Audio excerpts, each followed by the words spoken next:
Imagínate un instante, hace más de 30.000 años, en un paisaje helado del Paleolítico Superior, un grupo de cazadores-recolectores arranca fibras de plantas y luego las retuercen entre los dedos. Sin saberlo, acaban de dar un paso que transformará para siempre la historia humana. Han inventado el primer hilo. No es una espada, no es fuego, no es una rueda, pero sin él, nada de eso habría tejido nuestra vida. El hilo es invisible, humilde, secreto, pero con él se cosieron pieles para sobrevivir a los inviernos. Con él se aparejaron barcos que cruzaron mares. Con él se levantaron imperios hechos de sedas y algodones.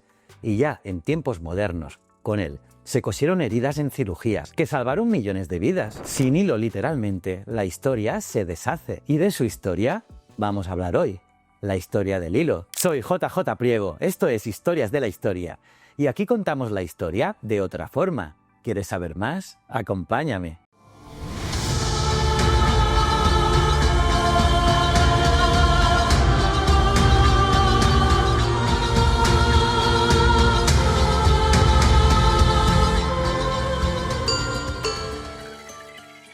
Los primeros testimonios de fibras trenzadas nos llevan muy atrás en el tiempo, hasta alrededor del 30.000 a.C., cuando grupos de cazadores-recolectores ya utilizaban fibras vegetales silvestres, retorcidas, para elaborar cordajes. No eran hilos finos como los que hoy pasan por el ojo de una aguja de costura, no, sino cuerdas sólidas, que servían para sujetar herramientas líticas, trenzar rudimentarias redes de pesca o levantar trampas. Y aquello fue una revolución silenciosa, transformar plantas frágiles en utensilios resistentes y multifuncionales. Y unos milenios después, hacia el 28.000 a.C., asoma otra genialidad: las primeras agujas de hueso con ojal, halladas en cuevas de Siberia y Europa. Eran auténticas máquinas de coser portátiles. Con ellas se perforaban pieles y se unían mediante tendones o fibras, creando vestimentas ajustadas y eficaces contra el frío brutal de las glaciaciones. No era moda, era supervivencia pura y dura. En las cuevas de Susuanna, en la actual Georgia, se encontraron restos de fibras de lino silvestre retorcidas con una antigüedad de unos 26.000 años.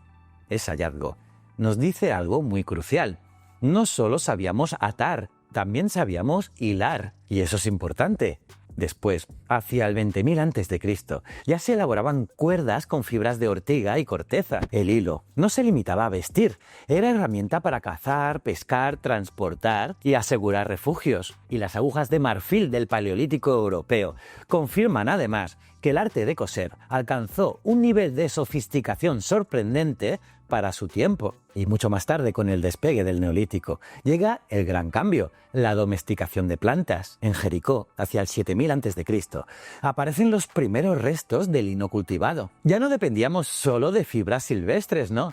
Empezábamos a sembrar pensando en hilar. Y luego en Mesopotamia, hacia el 6.000 a.C., surge el uso de mano. Un palito delgado con un contrapeso, la tortera o fusayola, que permite girar y estirar las fibras para obtener un hilo mucho más fino y uniforme. Y gracias a este invento, hilar deja de ser un proceso tosco y se convierte en una técnica especializada. En Çatalhöyük, uno de los asentamientos más importantes del Neolítico anatolio, se han hallado evidencias de hilos teñidos. Sí, no solo utilidad, también estética. Y en Egipto, hacia el 5.000 a.C., aparecen fragmentos de lino hilado en tumbas predinásticas, una prueba de que la producción textil ya tenía peso social. Y hacia el 4.000 a.C., en el Creciente Fértil, la lana de oveja domesticada entra en escena y con ella arranca la industria textil de origen animal. Y finalmente, hacia el 3.500 a.C., aparece la rueca primitiva, un ingenio que, al mejorar la torsión del uso,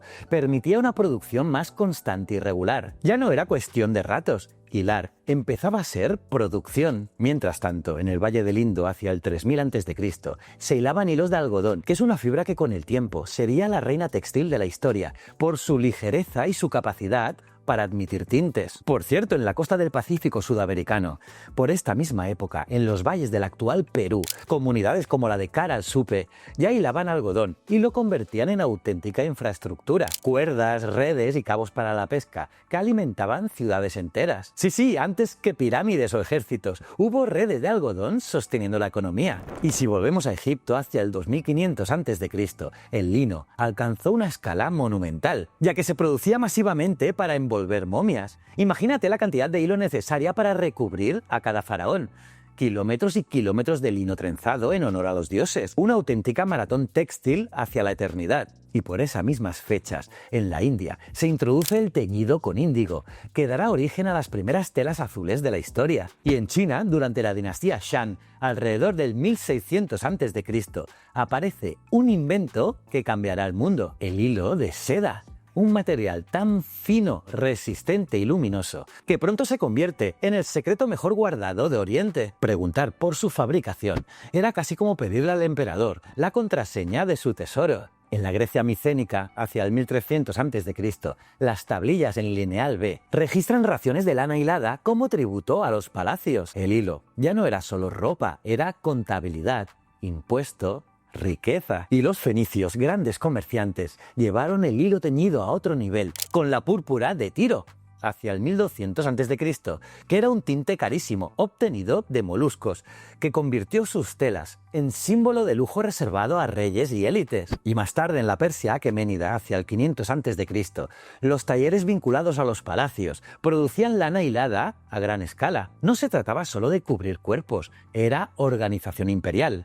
El Estado controlaba la materia prima y a los artesanos. La lana hilada era abrigo, sí, pero también instrumento de poder. Su abundancia reflejaba riqueza, su distribución, autoridad. Y en América, entre el 800 y el 200 a.C., los paracas envolvían a sus difuntos en mantos finísimos, con miles de puntadas microscópicas y colores que aún hoy deslumbran. Siglos más tarde, en Nazca, entre el 200 a.C. y el 600 después de Cristo, llevaron el polícromo al extremo. Aves, felinos, seres míticos, un cómic bordado puntada a puntada. Y en la Grecia clásica, el acto de hilar no estaba centralizado en grandes talleres, sino en los hogares. Era una labor esencialmente femenina. Cada familia dependía de sus usos y ruecas para producir la ropa que necesitaba. El hilado formaba parte del día a día, una tarea doméstica repetitiva y constante. Y es por eso que las moiras, Cloto, Láquesis y Atropos, eran el espejo mitológico perfecto. Hilaban, medían y cortaban el hilo de la vida. Trabajo manual y metáfora de existencia en el mismo gesto. Y en Roma, entre el siglo I a.C. y el I después de Cristo,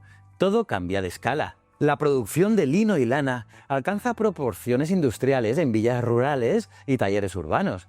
Hay esclavos y trabajadores especializados, dedicados en exclusiva a hilar, tejer y teñir. El hilo ha pasado de cordel rudimentario a base de un auténtico imperio textil, capaz de abastecer legiones, vestir magistrados y dar toga a senadores. Roma entendió que el hilo era literalmente poder tejido. Si lo piensas bien, ese hilo tan sencillo estuvo con los primeros humanos en sus cuevas, vistió a reyes y soldados, envolvió a los muertos en sus últimos viajes y hasta ayudó a crear redes comerciales que unieron continentes. No fue un invento cualquiera, el hilo, fue de verdad el tejido sobre el que se levantó la civilización. Y cuando cae el Imperio Romano, la producción textil no desaparece, no, pero toma caminos distintos en Oriente y Occidente. En Europa, entre los siglos V y VIII, el lino se convierte en la fibra más extendida, se cultiva en granjas familiares y se transforma en tejidos humildes y resistentes.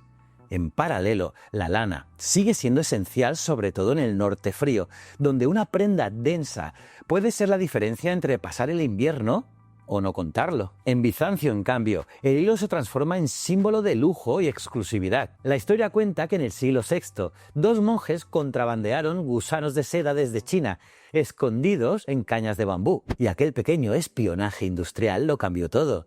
Constantinopla se convirtió en un gran centro de producción de seda, y este hilo dejó de ser solo tejido para convertirse en política. Se entregaba como tributo, como soborno diplomático, como regalo de Estado. Vestir seda bizantina era básicamente gritar al mundo que somos superiores. Y en el mundo islámico, el arte del hilo sube otro peldaño. Tras la expansión árabe, el algodón se introduce en la cuenca mediterránea en el siglo VIII, revolucionando la producción textil, ya que su cultivo prospera en climas cálidos y sus fibras resultan ligeras frente al lino o la lana. Los artesanos perfeccionan las técnicas de teñido con pigmentos vegetales y minerales para lograr colores vivos y duraderos. En Al-Ándalus, desde el siglo IX, el hilado de seda alcanza su apogeo. Córdoba, Granada, eran verdaderos polos de lujo textil, donde cada hebra cuenta una historia de mestizaje cultural. En cambio, en los Andes entran en escena las fibras animales como la alpaca y vicuña. Si el algodón era la base de la costa, la lana dominaba las alturas. Ese equilibrio textil, costa y sierra, costa y montaña, fue la clave para redes de intercambio,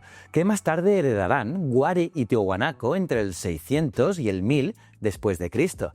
Y la India medieval aporta otra innovación decisiva, la rueca de uso giratorio, inventada hacia el siglo XI. Este ingenio permitía hilar más rápido y de forma más regular que el uso de mano. Y siglos después, esa misma herramienta se convertirá en símbolo político cuando Gandhi la convierta en emblema de independencia frente al dominio británico. Hilar como acto de libertad. Pero bien, en la Europa medieval, el oficio de hilandera se consolida como uno de los trabajos femeninos más comunes. Desde el siglo XII, muchas mujeres urbanas ganan un jornal hilando para talleres textiles. Es un trabajo mal pagado, sí, pero esencial. Los gremios de tejedores e hiladores, formalizados en el siglo XIII, establecen reglas estrictas sobre la calidad del hilo, los tintes permitidos y el comercio. Flandes y Florencia se convierten en polos textiles donde el hilo vale casi tanto como el oro, porque a efectos prácticos lo es. Es riqueza líquida hecha fibra. En el siglo XIV, Lucca y Venecia destacan como centros europeos de seda, y es que sus talleres abastecen a las cortes más exigentes desde Francia a Inglaterra, y al mismo tiempo, los hilos de algodón de la India llegan a Europa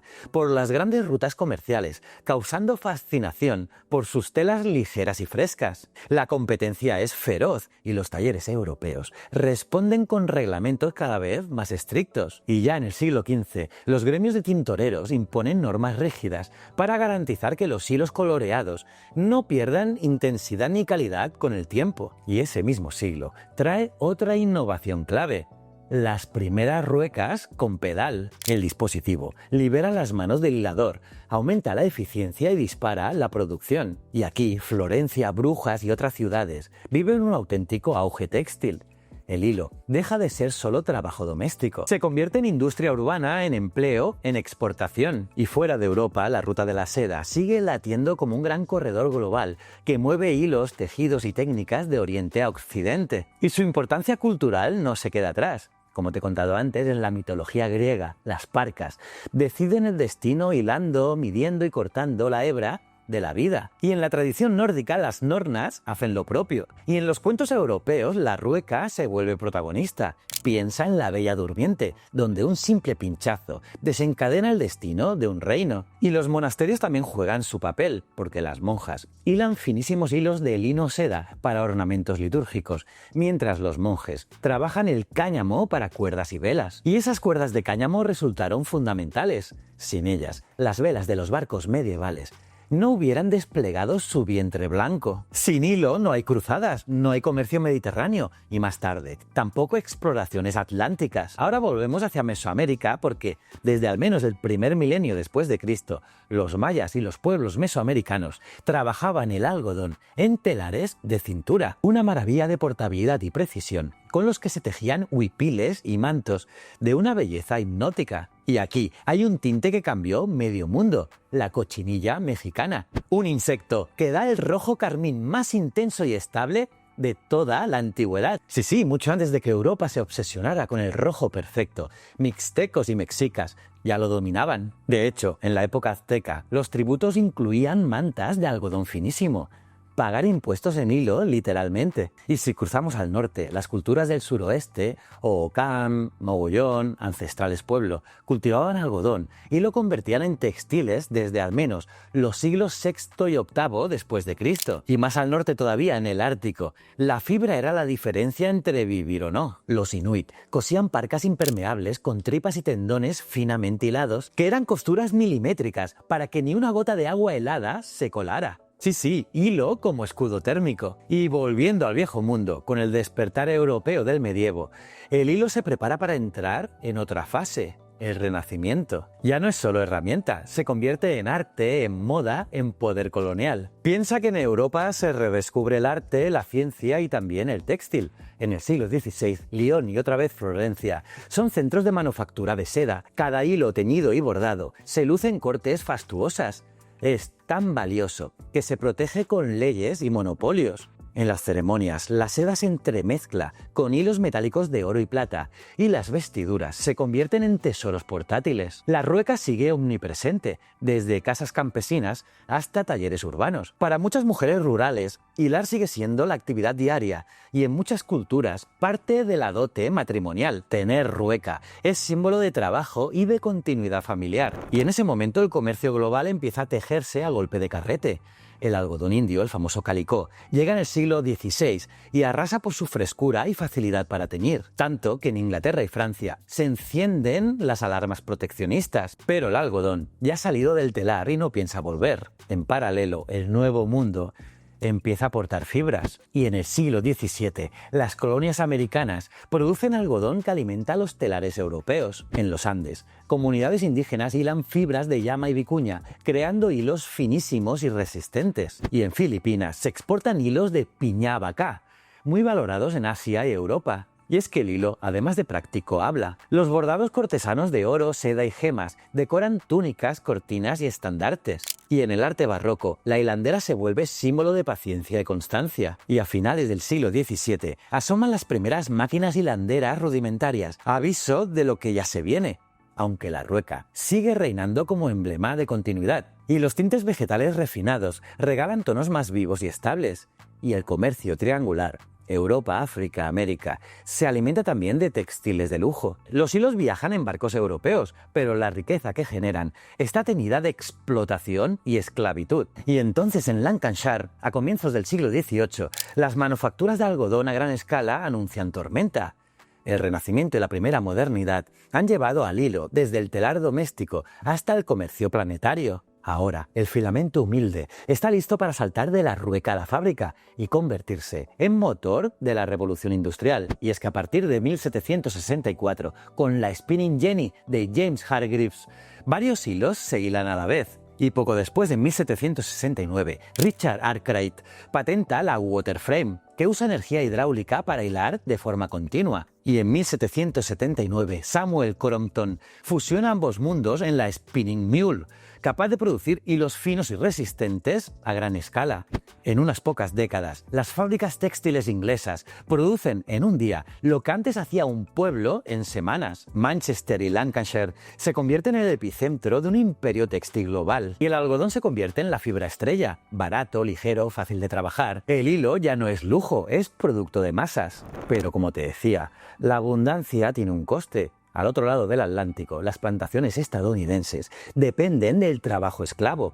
Un trabajo que alimenta las máquinas europeas. Cada carrete que gira también trenza una cadena de explotación. El impacto social es enorme. Mujeres y niños entran en fábricas, jornadas interminables y condiciones muy duras. El hilo, símbolo de paciencia y tradición, se vuelve sinónimo de disciplina industrial. A lo largo del siglo XIX, bobinadoras y debanadoras perfeccionan el proceso. Además, nacen hilos para suturas médicas que revolucionan los hospitales. Lyon mecaniza la seda. Egipto y la India siguen suministrando algodón. Y la química regala anilinas sintéticas que pintan el mundo de colores que no se apagan. Llegan los primeros hilos de laboratorio, el rayón, en la década de 1880, que abren la puerta a las fibras regeneradas. La máquina de coser entra en casa con carretes estandarizados y la confección se dispara. E incluso la navegación y el ferrocarril dependen de fibras especiales para cuerdas y usos técnicos. Ese hilo, invisible en lo cotidiano, es el motor silencioso del progreso. Y el siglo XX acelera todavía más. El rayón